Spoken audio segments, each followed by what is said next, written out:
Bonjour à tous. Le message d'aujourd'hui concerne la pensée créatrice et la pensée positive. La pensée créatrice est différente de la pensée positive. La pensée créatrice, en tant que visualisation précise d'un but qu'on veut atteindre, est souvent alimentée par l'ego.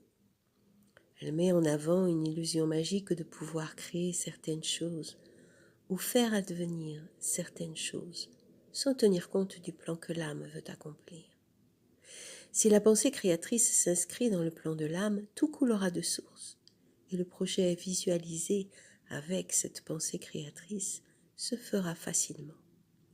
Il se serait de toute façon accompli, à plus ou moins longue échéance. Mais si l'ego entre en conflit avec le plan de l'âme, alors deux situations sont possibles. Dans la première, le projet se fera quand même. Il y aura alors une croyance ancrée, difficile ensuite à enlever, que l'ego est tout-puissant et crée la réalité qui le nourrit, alors qu'il a juste étouffé l'élan de l'âme. Dans la deuxième, le projet ne se fera pas. La personne a alors le choix de se mortifier selon ce qu'elle appelle un échec, l'ego prend le pouvoir, ou de lâcher prise en comprenant que le projet de son âme, qui est son vrai projet de vie, était différent et qu'il a été plus fort que l'ego. Alors ce n'est plus un échec, mais une réussite, un réalignement. Voyez et sentez au-delà des apparences. Méfiez-vous des recettes toutes faites et prenez de la hauteur. Écoutez votre ressenti, votre cœur et votre intuition. La vraie pensée positive est très différente. La pensée positive est la réconciliation de vous-même avec ce que vous vivez, quoi que ce soit, et même dans les épreuves ou les soi-disant échecs.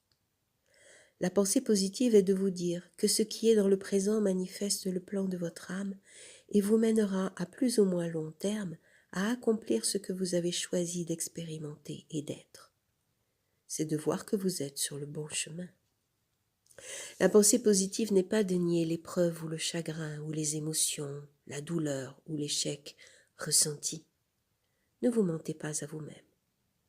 Vivez ce qui vous arrive dans sa vérité vécue.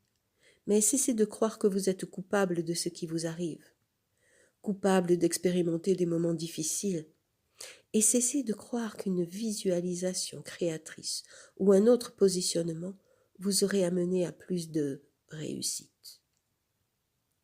Cela ne sert qu'à vous faire souffrir encore plus. De quoi seriez-vous coupable? Coupable de quoi? Vous avez fait de votre mieux.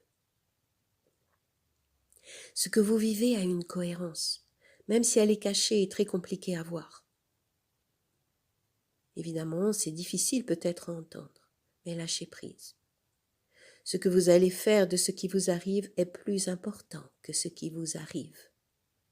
Donnez-vous toute la compassion que vous méritez et cessez de lutter.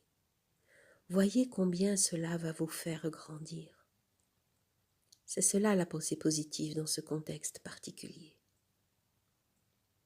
Un autre écueil de la pensée créatrice est de croire que dans l'incarnation, la pensée remplace les actes concrets. Ce sont vos actions, vos gestes, vos paroles qui prendront forme dans la matière. Visualiser un effet sans mettre en œuvre toutes les actions concrètes pour y parvenir n'aboutira à rien.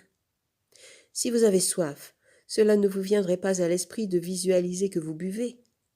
Vous allez juste vous chercher un verre d'eau. Les actes comptent sur terre.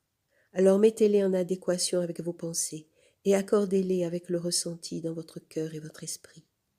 Car c'est le cœur et l'esprit qui vous aligneront avec le plan de votre âme, quoi que l'ego en pense. Si vous avez aimé cette vidéo, abonnez-vous, mettez un like et à bientôt pour une prochaine vidéo.